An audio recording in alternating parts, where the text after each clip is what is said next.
राजस्थान उदयपुर की रहने वाली एक फैमिली अपने कार में बैठ के माता वैष्णो देवी के दर्शन करने जम्मू पहुंचती है। और उधर दर्शन करने के बाद से ही ना इनको हिंट्स मिलने शुरू हो गए थे कि बेटा आगे तुम्हारे साथ कुछ बहुत ही भयानक होने की संभावना है। पर इस हिंट को नजरअंदाज करते हुए ये फैमिली वहां से सीधा पठानकोट के लिए निकलती है। और फिर इनके साथ कुछ ऐसा घटित हुआ जिसे पूरा पढ़ने के बाद मेरे शरीर के अंदर जबरदस्त हिरन होने लगी। ये एक ऐसे भूतिया लूप में फंस गए थे जिस कारण ना तो वहाँ के लोकल्स ने इनकी मदद की और ना ही आर्मी वालों ने। अच्छा, जिन्होंने मुझे ये घटना भेजी है उनके उस ट्रिप से वापस जिंदा लौटने की कहानी ना आपके अंदर गूज बम्स ला देगी, ये गारंटी है मेरी। और हाँ, ये कहानी पूरी सुनने के बाद आपको ये भी पता चलेगा कि क्यों कुछ लोगों को ये भूत प्रेत आत्माएं ये सारी चीजें दिख जाती हैं। वहीं कुछ लोग ऐसे भी होते हैं जिन्होंने हजारों बार उस एरिया को पार किया होगा, पर वो आत्माएं उन लोगों को अपना प्रेजेंस फील नहीं करवाती। और इसके पीछे एक बहुत बड़ा कारण है जो इस वीडियो में रिवील करूंगा मैं।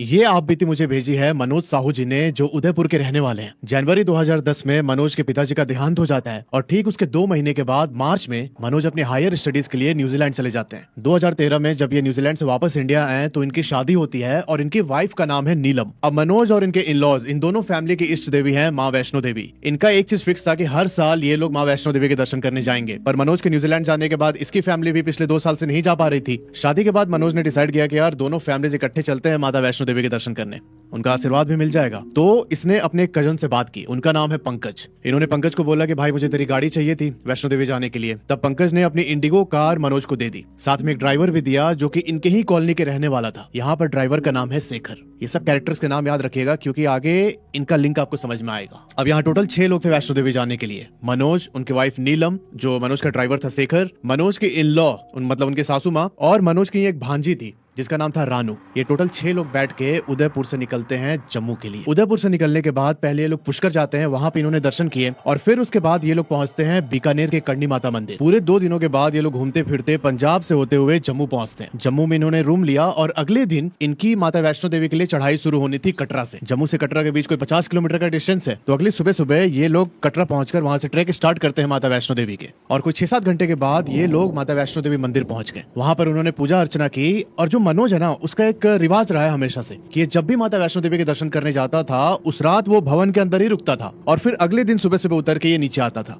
पर इस बार जब मनोज ऊपर पहुंचा तब इसके अंदर पता नहीं क्या आया, क्या चल रहा था इसके दिमाग में।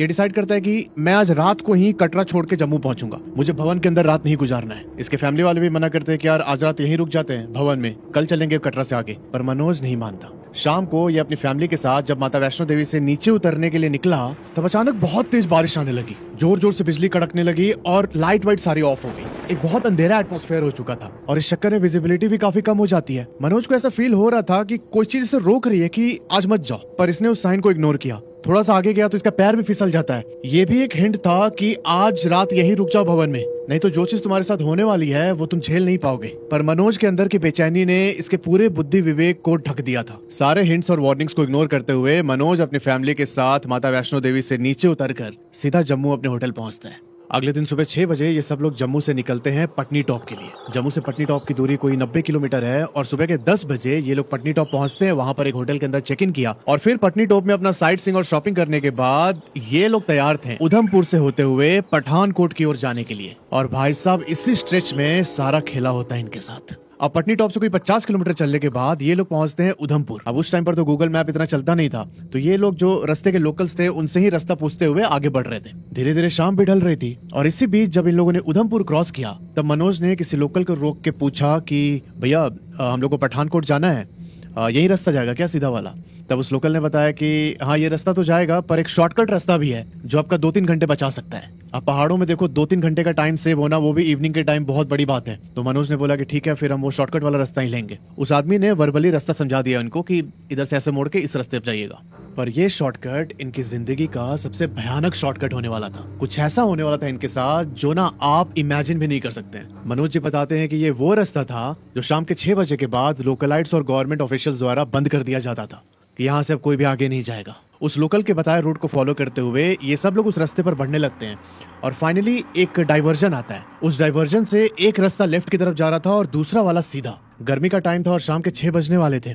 मनोज जी बताते हैं कि बाद में इन्हें पता चला कि उस जगह पर एक आदमी बैठा होता है, क्योंकि दिन के टाइम ऐसे वो लोग बैरिकेड नहीं लगाते। एक आदमी बैठा होता है और वहीं रोकता है सारी गाड़ियों को कि इधर से मत जाओ। पर जब ये लोग पहुंचे वहां पर तो देखा कि कोई भी आदमी नहीं है।